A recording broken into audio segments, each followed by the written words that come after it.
আমার বিরোধী দলের বন্ধুরা যেটা বিশ্বাস করতে রাজি না। বর্তমানে আমরা একটা জিনিস নোটিস করছি, সেটা হচ্ছে এই সংসদের মধ্যে একটা ট্রাস্টের ল্যাকিং চলে এসেছে। আমরা বারবার করে বলেছি, আমার প্রধানমন্ত্রী বারবার করে বলেছে, জুলাই সনদের মধ্যে যা যা লেখা আছে অক্ষরে অক্ষরে সেটা বাস্তবায়ন করব আমরা।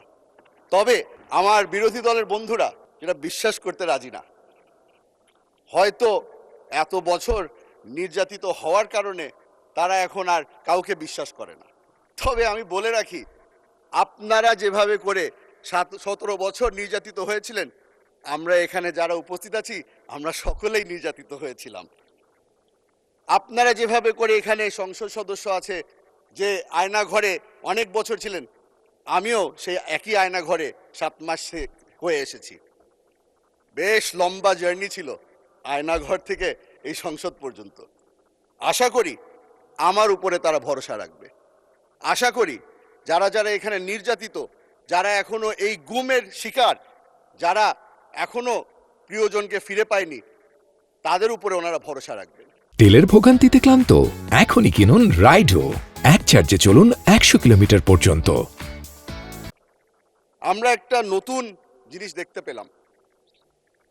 প্রথমবারের মতো আমার প্রধানমন্ত্রী একদিনের মাথায় এই সংসদে দাঁড়িয়ে বলল, আপনারা আপনাদের সাহায্যের হাত বাড়িয়েছেন, আমরা সেই সাহায্য চাই।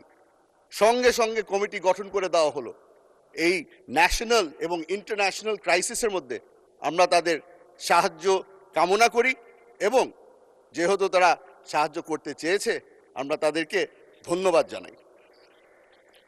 মাননীয় স্পিকার, আজকে অবাক হলাম।